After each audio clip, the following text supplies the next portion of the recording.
Welcome, and thank you for joining us for today's webinar, A Bioethics Conversation, What's Next for Psychedelics. I'm Michelle Groman, President and CEO of the Greenwall Foundation, and your moderator for today.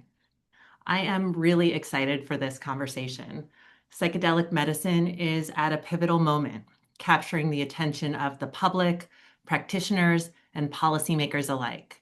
Research is rapidly advancing, underscoring psychedelics' potential to treat mental health conditions like severe depression and post-traumatic stress disorder, and we are getting closer to FDA's first approval of a psychedelic drug. Indeed, earlier this year, the administration issued an executive order to, issued an executive order to accelerate federal research and fast-track FDA review of certain psychedelic drugs. And just a week and a half ago, federal agencies announced their own actions to advance that order. This federal government spotlight is adding further momentum to discussions about how we should move forward to better understand psychedelic therapies and integrate them into clinical care. These discussions raise several important ethics questions. For example, questions about how psychedelic medicine should be regulated, studied, and administered. Questions about what's owed to the indigenous communities with long histories with some of these substances, and questions about equity, access, and affordability with FDA approval on the horizon. I hope that we get to these questions and more with our three panelists today.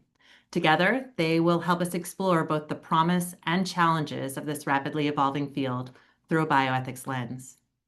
We'll begin with short presentations from each of our speakers, then move to a moderated discussion and questions from the audience. You can submit questions at any time using the Q&A function. The webinar is being recorded, and we will upload the video to YouTube and the Foundation's website in the next few days. Now, let's get started. We'll first hear from Glenn Cohen, the James A. Atwood and Leslie Williams Professor of Law, Deputy Dean and Faculty Director of the Petrie-Flom Center for Health Law Policy, Biotechnology, and Bioethics at Harvard Law School. The floor is yours, Glenn. Thanks, everybody. So, what are psychedelics? We're talking about classic psychedelics, generally understood as ayahuasca, psilocybin, that's mushrooms, mescaline, DMT, LSD. Others would also include things like ketamine and ibogaine, and there's some others as well, including synthetics. And when I think about this area, I think of three distinct pathways we've seen growing up in the United States in the last several years. One is a religious pathway fostered by the Religious Freedom Restoration Act, which has allowed a very small number of churches to successfully often sue the Drug Enforcement Agency, the DEA, to have religious ceremonies involving psychedelic substances. So the Church of the Holy Light of the Queen, which is an offshoot of the Brazilian Santo Daime Church. More recently, we saw a Utah case under Utah's Religious Freedom Restoration Act brought by in the Jensen case, brought by a religion called Singularism, which is a brand new religion, which is interesting. Also charges a lot of money, mixes some of the world of therapy and religion. So that's one bucket. The bucket we're going to spend most of our time on today is a bucket of therapeutic use, pharmaceutical use, going through an FDA process. But there's also this third bucket that I would call quote unquote recreational. That's a little bit of a pejorative term, a little under-inclusive. These might be some people who want a spiritual experience outside of religion. It might be people going to a fish concert. It might be people seeking a wellness experience. And indeed, we've seen policymaking in the United States up until this moment of FDA potential approval in several states, including Oregon, for example, which has its Psilocybin Services Act, which remains relatively agnostic on the purpose of consumption, but has a program of licensed facilitators, non-medical, to administer psilocybin. Colorado has a somewhat similar system. And these three systems have been growing up kind of in parallel. We've also seen decriminalization movements. And all of this has been active and interesting. And one thing I hope we'll get a chance to talk about is how an FDA approval might actually have competition with these pathways and might actually be pushing these pathways aside. Okay, so that's some table setting. Now I want to jump right to the present. On April 18th, 2026, President Trump issued an executive order supporting the development and approval of psychedelic drugs, including ibogaine compounds that show potential in clinical studies to address serious mental illnesses for patients whose conditions persist after completing standard therapy. That's how it was couched. And it really is a repackaging of several existing authorities. Most importantly, I think it instructs the FDA to issue commissioners' national priority review vouchers to eligible psychedelic drugs that have received breakthrough therapy designation. And indeed, they've done so for several of these drug candidates almost immediately thereafter. Now, this is a program, these voucher program, which was introduced in 2025, doesn't have a clear statutory or regulatory authority and allows FDA to select certain drug applications for accelerated review.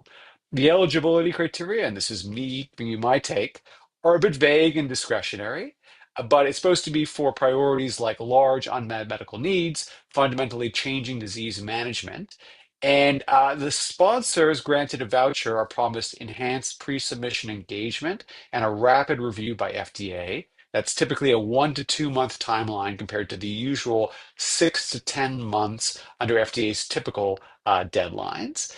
And the idea is to speed review, but importantly, it doesn't alter the legal standard for approving a drug. I'm going to say that again. It does not alter the legal standard for approving a drug. They still have to meet the same targets as everyone else. Now, this quicker review is good for a drug sponsor, right? It'll probably shave a few months off, and that might benefit patients through earlier access and sponsor through sales, but it also raises several concerns. One is 1 to 2 months is very fast to review a drug, especially psychedelics, for which we have relatively limited experience. Also, FDA's review capacity is a bit finite, so you might wonder about whether time is being taken away from other drugs or whether other drugs are going to be slowed down. And there's a bit of a politicization of the psychedelic approval process through this, even though the standard for approval has not changed. All of a sudden, some drugs are being picked out as favorites to get special treatment. And there's a concern that patients, clinicians, the public, insurers who are going to pay for this, for example, might wonder about the quality of the review. The executive order also has a right to try provision, the right to try federal statute. President Trump signed that into law in 2018. It allows drug developers to provide certain unapproved drugs to eligible patients with exemptions from most FDA requirements. But there are a couple of limitations that make its fit to the psychedelics a little bit questionable to me. One is to get access through the statute, a patient has to exhaust approved treatments and be unable to participate in a trial and face a life-threatening condition. Now, some of the psychiatric disorders that are going to be targeted by psychedelic medicine may carry suicide risk substantial enough to meet this threshold, but typically survival is not an endpoint used in most psychedelic trials, and I'm not clear whether these are really going to actually fit the mold of right to try. Also, right to try limits eligibility to investigational drugs for which a phase one trial has been completed. For many of the psychedelics out there, in particular ibogaine, that's not true. And the eligibility is sponsor specific. The fact that a particular company has gotten to phase one on its drug doesn't make you eligible for another company's drug in the same class. And even if these statutory requirements are met, actually, there's no obligation of a sponsor to give you the drug. And many will probably be disinclined to do so since profit is appropriately, I think, not allowed in the right to try. So there really is no right to try. There's sort of a right to ask. And there's some questions, and we raised this in a paper Amy and I did with Holly Fernandez Lynch about the relationship between this pathway and FDA's expanded access pathway, and whether that's a more appropriate pathway for this, and whether either of them are working or need this executive order. Okay, I'm going to say one more thing and then I'm going to subside. That is, there is this problem about the Controlled Substances Act and how it's going to intersect with the possibility of an FDA approval. And one good thing about the executive order, it does address an important obstacle securing pre-approval access to psychedelics. It creates exemptions not only from the FDA requirements, but it does not create exemptions for those under the Controlled Substances Act. And clinicians still have to follow the DEA's requirement in order to provide one of these unapproved psychedelic drugs. But an important thing to know is, and we can talk about this more during the Q&A, is actually the fact that with an FDA approval, there is going to be some changes to scheduling, because scheduling thus far has been a big obstacle to access. FDA approval of a drug typically leads to its rescheduling out of Schedule 1. And indeed, the executive order instructs the Attorney General is instructed to initiate rescheduling review of psychedelic Schedule 1 drugs following completion of phase 3 trials. Now, that's going to speed rescheduling somewhat, do it to start the process at the end of phase three, but only a little bit. And perhaps importantly, rescheduling is going to be product specific. That is, if a particular drug, a particular synthetic psilocybin formulation gets FDA approval, for example, that's not going to lead to rescheduling of all psilocybin mushrooms. Okay, lots more to say, but I want to leave time for my colleagues, so I'm going to stop there. Wonderful. Thank you so much, Glenn. We'll transition now, I guess, from state of law and regulation to a bit of the state of the science. And we'll hear from David Yaden, Associate Professor and the Roland Griffiths Professor of Psychedelic Research at Johns Hopkins University School of Medicine. Over to you, David. Okay, thank you. The first thing that I want to say is the term psychedelic almost does more harm than good. Sometimes people use it in an extremely broad way, as Glenn mentioned, to encompass pretty much any substance that induces an alternate state of consciousness. Some people use it in a very narrow way to describe only the classic psychedelics or the 5-HT2A agonist class of substances, such as psilocybin. My proposal is that as a field and anyone, when we're talking about psychedelics, we get really specific and talk in terms of what actual substance we mean. And so for the purposes of my time, I'll mostly be talking about psilocybin, the classic psychedelic, unless I specify otherwise. And out of Glenn's three pathways, ceremonial, recreational, and therapeutic, I'll focus entirely on the therapeutic pathway and mostly on the evidence base that has brought us to this point of psychedelics such as psilocybin nearing approval. Now, psilocybin and other psychedelics are a topic that attract extreme statements, positive as well as negative. So you'll hear from both sides ideas about psychedelics being cure-alls or solving major social problems. I think this goes way beyond what the evidence base tells us. And then you also have people on the other side saying that these are useless and irredeemable drugs of abuse that have no value. And that's also outside of the evidence base. And so I want to talk about an evidence-based perspective and also where that evidence base comes from, the clinical trial context, which is what I do day in, day out. I conduct clinical trials in a medical research setting. So the reason why I think it's so important to draw from this evidence base is that we're very used to hearing anecdotes. And like the generalized statements, they also tend to be very extreme. You hear stories of miraculous transformations, or you hear terrifying, traumatic tales. These experiences are often described as awesome or awful. And we forget about the bell curve, and a lot of the data falls within that. So many of the experiences are kind of meh or neutral or mildly positive or somewhat positive.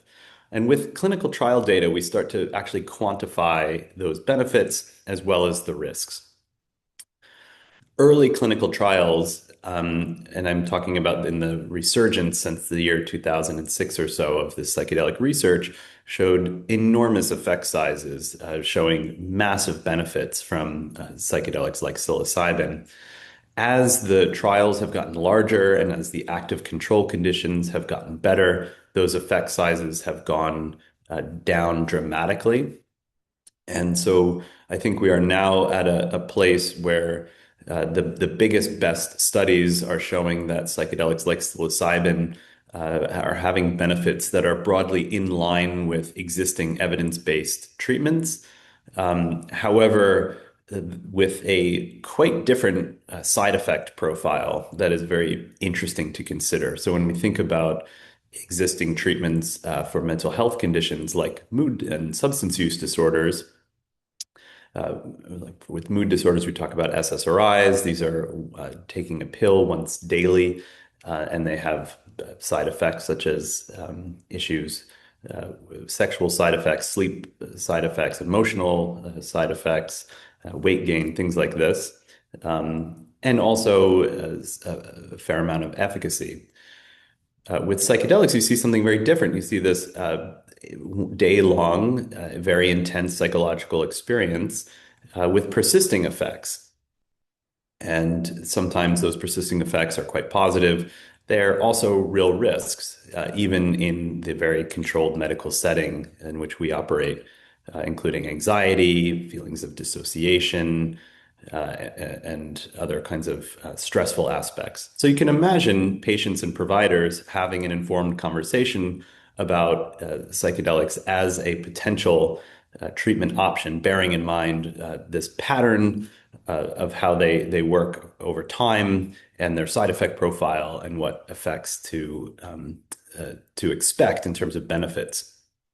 Now, the current clinical trial context that's been generating this evidence on safety and efficacy is quite intensive. So there's a screening process, medical and psychiatric screening. There's multiple preparation sessions that provide psychoeducation and rapport in a dosing session where you actually are administered the psychedelic, such as psilocybin. There's medical oversight, so a physician is available, and there's a licensed mental health professional in the room, as well as someone else. They're audio video recorded, and there are multiple follow-up sessions which allow for people to discuss their experiences and for the licensed mental health care professional to do a safety assessment. Now, the question is, if, say, psilocybin were to be approved as a medicine, what aspects of this model that's been used in the clinical trials would be taken away? And I say taken away because the model that I just described is quite expensive, probably prohibitively expensive.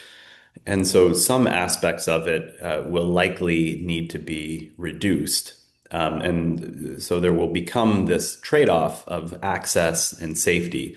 One value prioritizing reducing the expense, the other value emphasizing adding on aspects to help bolster safety. And so I think there's this open question now as we proceed with possible approval as to what aspects of the current clinical trial structure, which has generated our current understanding of the risk-benefit ratio of psychedelics like psilocybin, will be reduced and what impact those reductions might have on the risk-benefit profile of psychedelics like psilocybin as medicines. And so that will be something that we'll be looking to see and tracking and hopefully studying.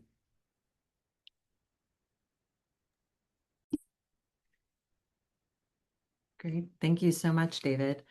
We'll now turn to our final speaker, Amy McGuire, who is the Leon Jaworski Professor of Biomedical Ethics and Director of the Center for Medical Ethics and Health Policy at Baylor College of Medicine.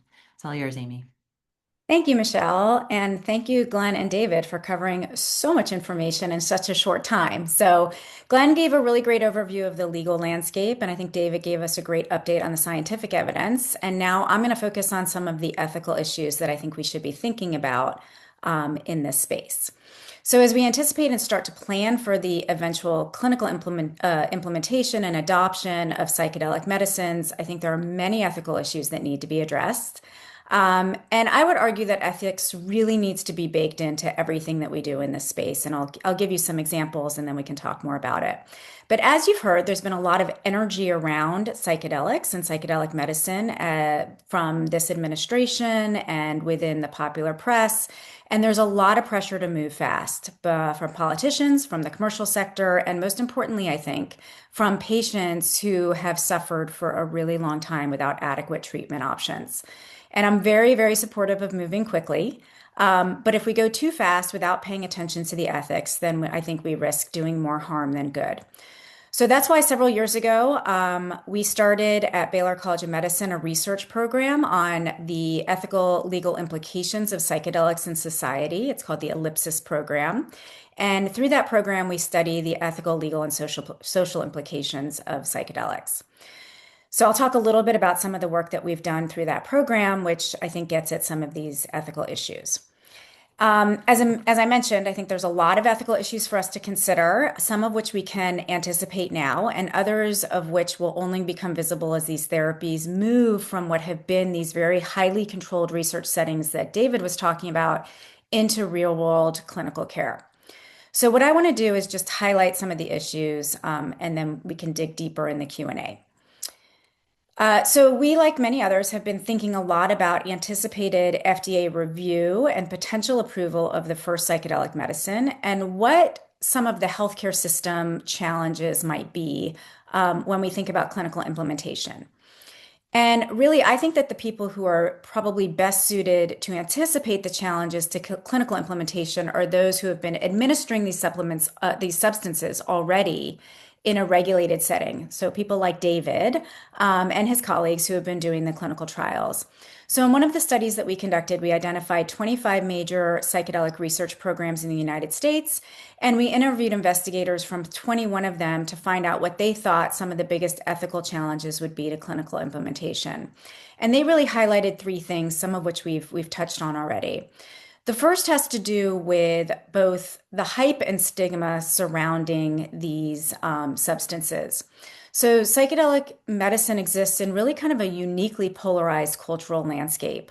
On the one side, there is sort of extraordinary enthusiasm, and at times, I would argue, unrealistic expectations about what these therapies can achieve. And as David summarized, the research on the substances is very promising. And it's quite remarkable that these drugs seem to have pretty good effects for a variety of different medical conditions. So they work for post-traumatic stress disorder, depression, but they're also being studied for traumatic brain injury and treatment for opioid use disorder and a variety of other clinical indications. So this, by the way, I think really challenges us to reconsider how we think about and classify neurological and psychiatric conditions, but that's a topic for another day. But I will caution that these drugs are not a magic bullet, and patients really need to understand that, or they will go into treatment with unrealistic expectations, which could potentially lead to disappointment or even self-blame and hopelessness. On the other end of the spectrum, there remains lingering stigma associated with psychedelics because of their cultural and regulatory history, especially among minority populations, Black and Brown Americans, who were disproportionately targeted by policies associated with the war on drugs beginning in the 1960s and persisting for decades. So this may discourage appropriate clinical uptake and could contribute to groups of patients who could benefit from these treatments not actually receiving them. So that's the first big challenge. The second has to do with the role of psychotherapy and psychological support. So David highlighted sort of like how these substances are being studied in a clinical trial environment and the really intensive psychological support that's being provided around administration of the drugs. And many of the investigators that we interviewed viewed this psychological support as an indispensable component of psychedelic treatment. But there was significant concern that in the rush to obtain FDA approval for these drug products and in an effort to reduce the cost and increase the scalability of their use, that the psychotherapy or psychological support care components could become minimized, fragmented, or removed altogether. At the same time, I think we do not still fully understand which therapeutic approaches are most effective for which patients, under which conditions, and in combination with which particular substances.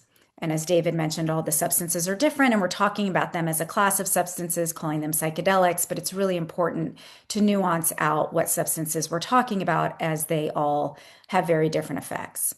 But understanding the role of psychotherapy and psychological support is really central to ensuring that these therapies are both safe and effective when they do get rolled out into clinical care. The third issue really has to do with this cost and scalability. So as David mentioned, psychedelic assisted therapy is incredibly resource intensive. It requires extensive clinician time, and that doesn't really fit neatly within our traditional reimbursement structures. So I think it's critical from an ethical perspective to ensure that these therapies are ultimately approved, when they're ultimately approved, that they're available to those who need them the most. And we really need to think carefully about and take action around how these medicines are reimbursed, who's qualified to administer them, so a workforce training issue, and how they can be delivered in not just highly specialized academic medical centers that a lot of people don't have access to, but in community-based settings. Now, I also want to acknowledge that there are also a ton of issues related to the psychedelic clinical care delivery. And Glenn, David, and I all worked together on a project several years ago that explored many of these issues, but they certainly haven't been resolved. So I'll just give you an example of some of these issues, and again, we can talk about them in more detail in the Q&A.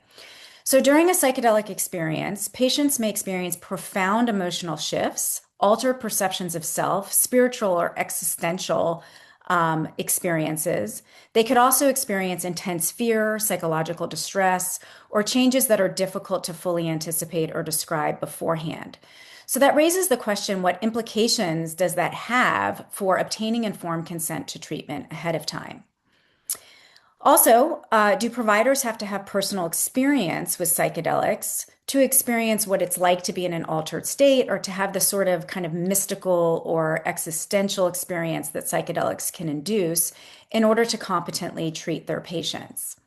And finally, what protections need to be in place to ensure that patients are safe during dosing sessions when they're highly vulnerable, their capacity may be diminished, and they may be experiencing intense emotions?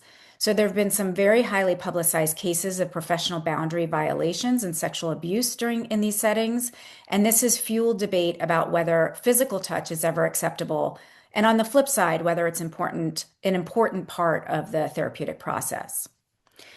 So finally, one thing that I really want to note that's important is that, and this is somewhat distinctive about this class of drugs, is that even when we have FDA approval, they will also be available outside of the healthcare setting. And Glenn did a really nice job of articulating the different ways in which these might be used in settings outside of healthcare.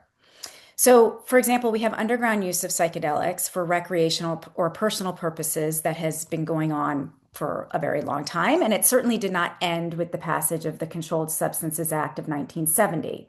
And personal use, especially among adolescents and young adults, we know is on the rise. As Glenn also mentioned, there have been several states that have legalized the use of certain psychedelics, often under an adult supervision model, and many more are considering and have considered such legislation. So I think we'll see an increase in that in the coming years. And there has always been, and there continues to be, traditional ceremonial or spiritual use of these substances by indigenous communities around the world. This is really important, and it probably deserves its own hour-long conversation. But for now, I'll just note that how we engage with, learn from, honor, and respect these communities and their traditions is a major ethical issue that shouldn't be ignored. And amidst all of the enthusiasm about psychedelics and their therapeutic potential, an industry of psychedelic retreats has proliferated. So individuals and large organizations are offering experiences to consumers that range from 1 day to more than 2 weeks, where people can obtain or consume psychedelics, usually in a group setting, and usually it's advertised for wellness purposes. These retreats are happening all over the globe, including in the United States, and there's tremendous variability in how safe they are and how much they pay attention to the various ethical issues that we're talking about. So very briefly, we conducted a landscape analysis of almost 300 retreat organizations that are advertising online. We talked to almost 50 of them, and we interviewed about 26 of their participants. And what we found was that many individuals are attending psychedelic retreats because they saw a documentary or listened to a podcast about them, or they heard about them through a friend.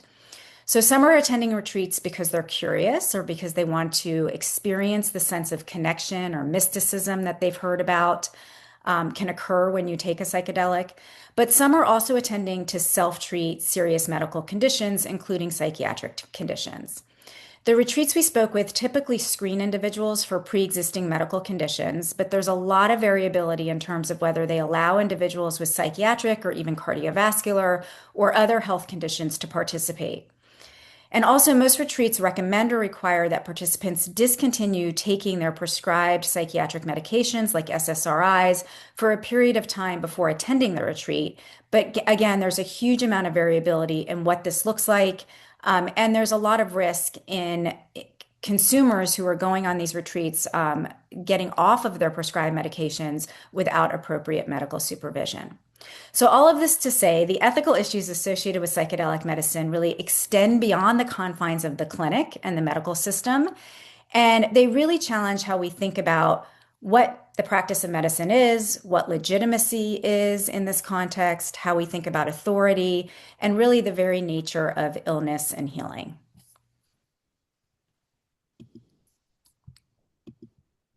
Thank you, Amy. So now we will shift to a moderated discussion with all of our panelists. So if our panelists could please turn on your cameras and microphones.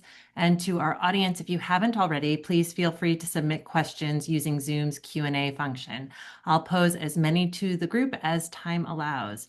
So hearing this incredibly rich set of presentations, it's hard to pick a place to start. And so I might start in one of the places you left off, Amy, inviting further discussion. So to get this group to talk a little bit more about this, you talked about the long history of these substances and their use by indigenous communities. And I am curious to hear your thoughts on hear more about what ethics issues are raised here because of that history, and really what is owed to these communities as we continue to move forward in these many ways of considering psychedelic therapies. Maybe I'll start then. Uriah Sullivan has a very nice paper, and she has this phrase always struck me that she describes psychedelic use as, quote, the opening of the spiritual gateways to the ancestors past and emerging, and promote transcendence through deep connections with nature, the universe, and the spirit. And talking about the plant as ancestor, as family member, as member of the community, is just a radically different cosmology than thinking a little bit about in a clinical trial, how does a particular substance produce a particular outcome? And we're kind of measuring different things, right? In that we have well characterized things we're looking for in terms of depression scales or PTSD scales. That's very different than asking someone, does this make you feel closer to God, closer to your community, or the best version of yourself? And so to me, there's really two kinds of things that come out of this. One is to understand that even post-approval, the mechanism, method, and I would say milieu of the clinical experience and clinical trial and medical experience is not the right fit for what everybody's trying to get from these substances. And we should just recognize that and realize that we're not going to be meeting all the needs. The second is some of these substances, not all, but some of these substances do have histories, do have traditions. And I think it's incumbent upon companies in particular that are seeking to commercialize and develop in those spaces to think meaningfully about what they owe, the people whose cultural traditions are being appropriated, used, maybe some would say exploited in this particular respect, and that become part of the ethics conversation. David or Amy? Sure. So I think I agree entirely with what Glenn just said. The substance specificity again really matters. I mean, some of these compounds were derived in a laboratory. Some of them have hundreds, if not thousands, of years of histories of use. So it really matters what compound we're talking about. I think it also matters what communities we're talking about. So sometimes in public discourse or popular press books, you'll read this phrase: throughout history, the world over, psychedelics have been used, for millennia. And I'm taking my evidence here from an anthropologist named Manveer Singh, and what he's shown is that really it's a select number of communities, mostly in Central and South America, with a few compounds such as ayahuasca and psilocybin that really have this history of use, and also the nature of the history of the use really matters to get specific on. And so it seems like it's possible that the way that clinical trials are currently using psychedelics, which is that the patient receives the psychedelic under the care of monitors who are not taking the psychedelic, might be pretty historically anomalous. that most of these histories of use involve a shaman taking the psychedelic on behalf of a patient. And so I think it's really important to acknowledge these histories of use, that respect is an important part of that acknowledgement. And then to move on to specifics so we don't speak in terms of sweeping statements. So I don't, yeah, I think really good points that both of my co-panelists brought up. Um, and I think that there's this sort of ontological opportunity, right? That even if we're not talking about the particular substance, the ways in which these substances have been used and sort of the worldview behind or the ontology behind the way we relate to these substances and what they open up for us, I think can be really instructive, and can help us kind of move outside of our really materialistic view and the perspective that we come into our interactions with patients who are suffering. Thank you all. One thing. I'll tag on to one thing there is that Amy's right that participants do bring a lot to these experiences. As I mentioned, they're quite psychologically intense.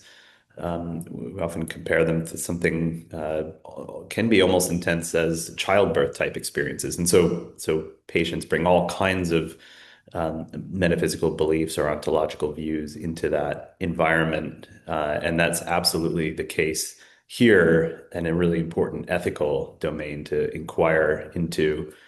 I think it's important, just as with mainstream research in medicine, the researchers or the clinicians are not imposing any of these ontological or metaphysical frameworks, which I think is something we all agree on, but worth mentioning. Thank you. This part of the conversation, as well as, your opening remarks, all of you, it really has struck me as I learn more and more about this space, how complex it truly is, that this isn't just getting a prescription from your doctor, taking the prescription and that's the interaction, that this is an ecosystem of folks involved in the therapy, but also in terms of these various uses that Glenn set up for us at the beginning. With all of that complexity in mind, I'm curious to hear your thoughts on, where is the right or are the right points for ethics guidance, ethics intervention, ethics conversation. I mean, there are so many ethics issues that you are all raising, but who are the actors who might need to hear about this, act on it, do something? Who do we talk to take concrete action in the ethics space? I'll just say that I think it should be broad. I think ethics should be baked into everything we're doing in this space, as you know, which is not unusual. I think we should always be thinking about how can we do things in a responsible, trustworthy, ethical way, especially when we're dealing with the development of novel therapeutics that have the potential to have effects on patients' lives and be really powerful. So and I think that there is a role for ethics even outside of the healthcare setting. So in particular, even if we're thinking about bioethics and sort of the role of like healthcare providers, I think they're going to have a role in interacting with and treating their patients who are seeking these substances outside of the healthcare setting. And there's some professional responsibility that they have to make sure that they have accurate, objective, evidence-based information to share, that they're open-minded, that their patients can trust them with sharing things with them that might not fit into the ontology of our Western healthcare system. And so I think ethics should be integrated into the conversations from the very beginning of drug development all the way through clinical implementation, as well as in settings outside of the healthcare system. I want to co-sign, to use the Gen Z word. I always thought that was a trig term, but they say that I want to co-sign what Amy said. But essentially, I want to bucket it slightly differently, right? And that I think that there are research ethics questions that David's work kind of raises, including trial design and the like. There's clinical ethics questions in terms of whether everything from the idea of who should be involved, who should be in the room, how to deal with touching, how to deal with special populations, end of life populations. The frontier that nobody really wants to talk about is adolescence. So if you have an adolescent with treatment, resistant depression, should we be giving psychedelics to them? There's business ethics questions about patenting, about your strategy, about your engagement, about access, and the like. And then there's a category I'm just going to call like boundary crossings, and I don't mean that necessarily pejoratively or judgmentally, but actually complicated, right? So many religious institutions and churches actually have members of the community that are also doctors. And it's part of the sell to DEA and approve us is that if somebody has a serious event, we have a doctor on hand. How is the role of that doctor a little bit differently? In the underground, we have all sorts of categories of people that are not necessarily MDs, but are doing medical like trainings. How should the rules of malpractice or the rules of clinical engagement? And then some of the states that have facilitators have tried to keep them separate in that they can say you can be a facilitator and you can also be a physician, but you have to have two separate offices and you can't do the same at the same time. Is that a good idea? So managing this liminal space, I think is also very interesting.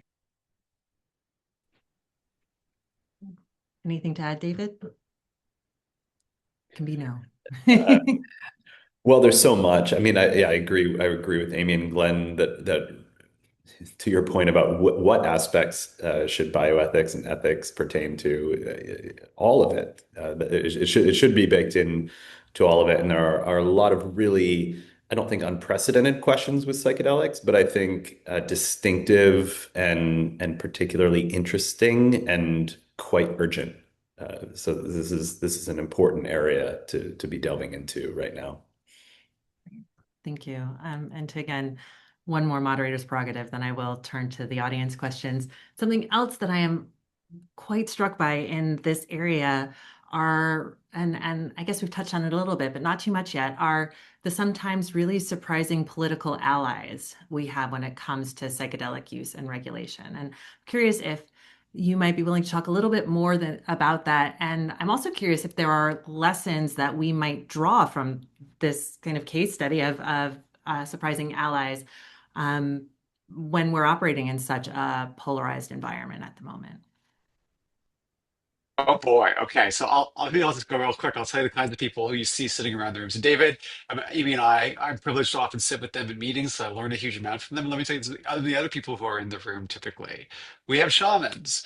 We have wellness influencers. We have veterans. We have political appointees from libertarian groups. We have members of the manosphere. We have indigenous people. We have researchers. And they're all in this very interesting brew. And to me, and I'm very curious what my colleagues say, here's what I'll just say is that thus far it's been rowing separately, but pushing us in the same direction. Because I think everybody has been in this group has been enthusiastic. Maybe not everybody, but the vast majority have been enthusiastic about pushing towards FDA review and a possible approval. But I think that actually their expectations about what happens next is very different. There are many people who the idea that the only way you might be able to get this is through a FDA approved big pharma protocol is exactly the opposite of the worldview that they want they have. And I think we're going to see the splintering happen in the nearer to medium future, whereas in the past it's been actually much more aligned. But I'm very curious what my colleagues. I suppose that my first thought is to dispute the premise of the question.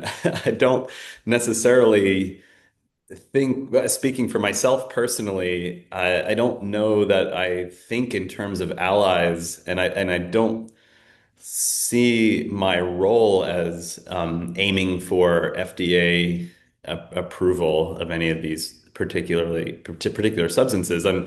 I'm fascinated by these compounds. I'm hoping to accurately quantify their risk-benefit ratios, and there are sponsors in FDA that can do with that information uh, what they will. And I I hope that what we have is an evidence-based discourse. That's my main aim, is that there are various stakeholders involved.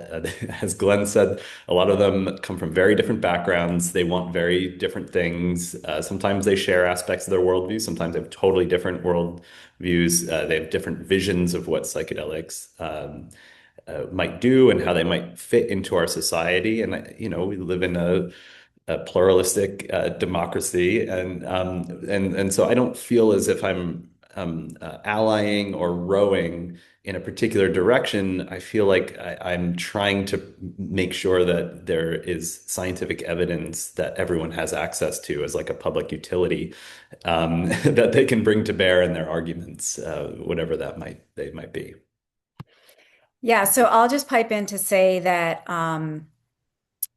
there is a tremendous amount of advocacy, maybe not among this group, because I think we all consider ourselves academics and our job is to maintain some objectivity and be evidence-based. But certainly there's a lot of advocacy out there that we're seeing from a variety of different groups of individuals, many of whom you would not expect to be advocating for the same sorts of things. And I think probably the most surprising advocates for a lot of people is, conservative Republicans. I think people are like, it's surprising that the current federal administration, and I live in the state of Texas is leading the way in this. Like, who would have thought the state of Texas would be at the front of advocating for psychedelic drugs to be approved through the FDA? But they certainly are.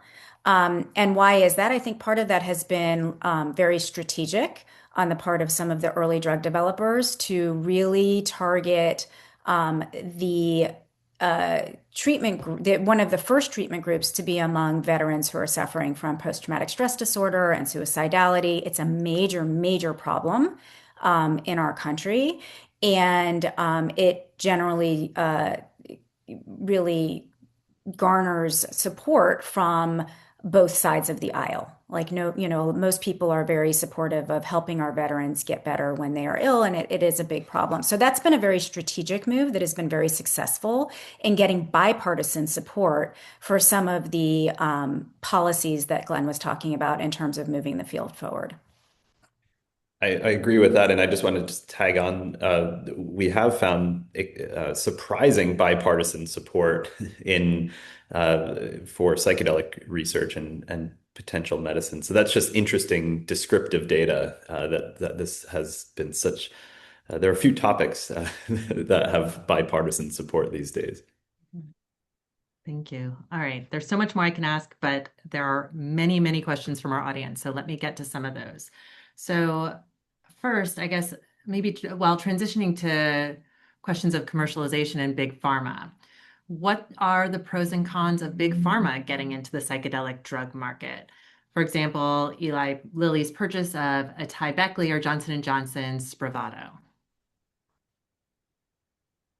Good science is expensive to do at the level the FDA demands it. So if you really want high quality clinical innovation, you need to have a pathway for development, a pathway for making money. Although there's interesting intermediate kinds of designs that have different, I think, intellectual property strategies, like the Sona Institute, for example, that they're kind of somewhere in the middle here.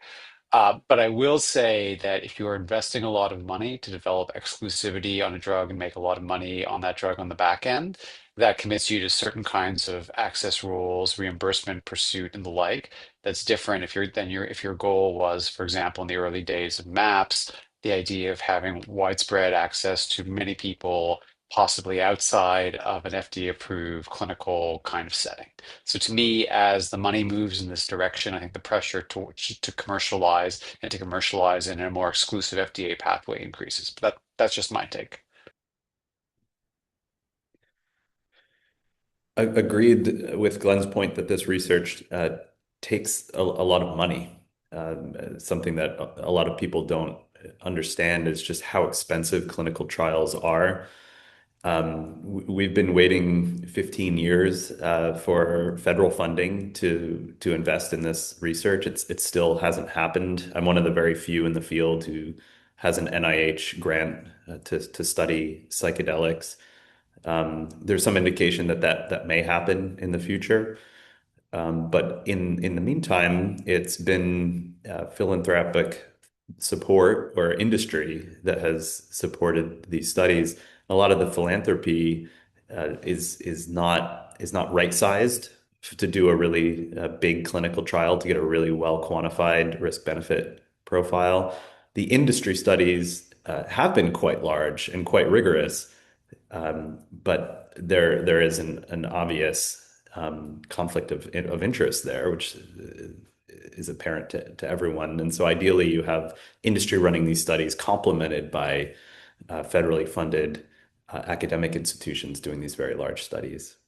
So looking at how expensive this research is an important part of this overall equation.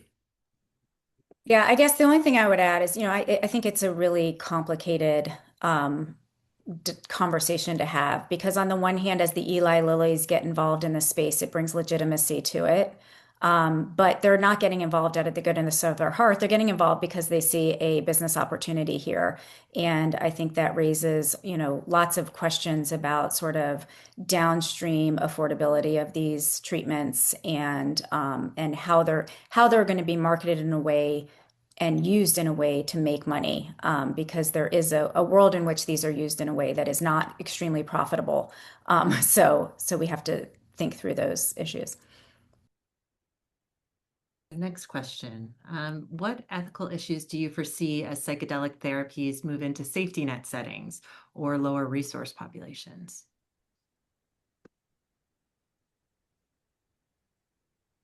So what you said, what ethical issues do we see? Is that what the question was? Yeah.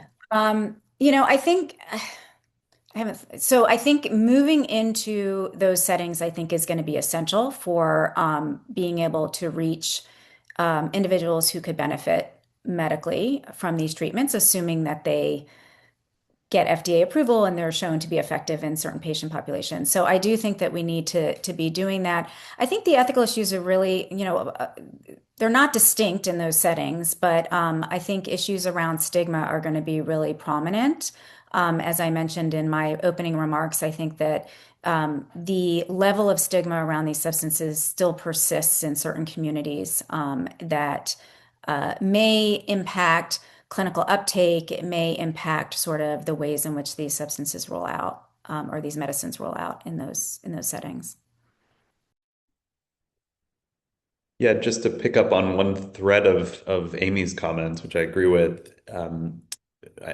In my opening remarks, I talked about hype and these substances attracting extreme statements. We do see differences in expectations of people coming into our studies. We've heard about the Michael Pollan effect, where certain generally highly educated higher SES individuals may come in with this sort of glorified view of what they might be able to expect. And we also see lower SES individuals who still their largest influence on their perceptions of psychedelic is drug war propaganda, and can be terrified of the prospect of having this kind of experience. And so we have these extreme expectations, and from a cultural competency perspective, I think it'll just be important for clinicians, researchers, just people in the space generally to understand there can be differences in perceptions and expectations across these SES spectrums. Two quick points. First one, worth acknowledging the racialized history of selective drug enforcement in the United States and how, other drugs have been racialized as African American communities and kind of pursued as such. Psychedelics is a different history that in some ways might make it a little bit easier. Second thing to say is it's a follow the money story for me. If we look at the Oregon facilitator experience or Spravato, which is a possible model for deployment here for these, if we're talking about having a PhD level, psychotherapist available on site in multiple hours and the life of deployment, we're talking about a significant price tag. So to me, if you're concerned about access, the pivot point, the place to push is actually reimbursement and reimbursement rates, and that might actually be important is to actually continue this project that we began with Obama, began before Obamacare, but big pivot in Obamacare, which is to expand the number of people who have high quality health insurance in the United States. That's what I would like to see as one of the ways forward here. Right. So we touched, and you just touched again a little bit on what's happening at the state level. But then I guess to broaden the lens, what is happening in this area internationally, and are there lessons we can draw from that? I wouldn't consider myself an expert. We do have some spaces that have embarked on decriminalization experiments, which are broader than psychedelics, but include psychedelics. Australia and Canada, I think, were often viewed as our peer countries here, and they've kind of had a little bit of a stop and start. Australia, I think, for a while looked like it was kind of more liberally than we are. I think now many people in the Australian psychedelic community are not so happy at the moment at the government in this question. But I think that, roughly as opposed to the decriminalization space, if you're just looking at the lawful therapeutic use that's been evaluated in the medical world, I think we're kind of the pace car or close to the pace car here. But I'm curious what my colleagues said. I don't want to be parochial about the United States in this respect. I think a lot of the big experiments are happening here in the U.S. at the state level. Some Oregon data came out recently, which showed a surprisingly good risk profile, I think. So we're learning from these kind of state models that surprised a number of people. Federally, there's going to be, yeah, the world will be watching what the United States does, but Australia and Canada are important models as well. Also, Switzerland has been sort of quietly in the background studying psychedelics all along. They never really stopped, and there are some ways in which psychotherapists can do psychedelic assisted psychotherapy in Switzerland. So there are some lessons to be learned from there as well. Yeah, and I would agree from a regulated medical perspective with my colleagues, but also note that there are countries, particularly in South and Central America, where they think about the practice of medicine quite differently, and there's legalized, these substances are used in legalized ways for medical purposes, just not under the model that we're used to. All right, so looking at the time, we'll get to one, maybe two more questions. So to just flag, we are going to need to go quickly through our last few. How about what's next in terms of conditions that psychedelic therapies could treat? We've talked about depression, we've talked about PTSD, but how broad might this go? I think people are looking at it for a whole host of any sort of disease that touches the brain. I think people are interested in looking at it potentially. So, I mentioned traumatic brain injury, opioid use disorder. Those are two big ones that are being studied right now. There's research going on with autistic individuals. There's research going on with disorders of, memory loss and dementia, I think. Certainly in the cancer space around end of life distress, that's been an area where we've seen some big trials. So, David, you may know more, but those are some that come to mind that I've heard about. Agreed. Yes, there's a search across the indication space that's happening right now. There are some studies going beyond the brain because classic psychedelics are potent anti-inflammatory agents, and so there are certain indications such as long COVID or Lyme that are being looked at. I would say probably this has been investigated, but will be probably at larger scale substance use disorders. There's some very promising data on alcohol use, opioid use, cocaine use, um, tobacco use. Yeah. What's nice there is that you have a biological confirmed outcome. It's not self-report like with a lot of mood disorders. And so I think that's very promising from a scientific standpoint. Sorry, Amy, were you going to jump in? No, I was going to add nicotine, tobacco, and you caught it. Yeah. So yeah. So I'm going to pull on something you said, David, with the last question, and we can be really fast with it, going to clinical trial design generally. But what's success when you are studying these substances? How do you know if something's been successful or valuable in this area?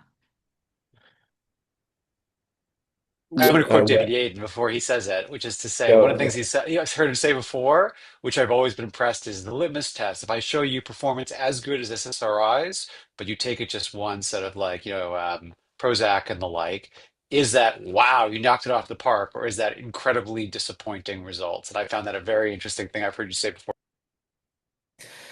Yeah. It's like a Rorschach test of sorts. It really reveals your priors. If you see a trial and the psychedelic performs as well as the existing evidence-based gold standard treatment, do you see that as disappointing or as shockingly impressive and interesting?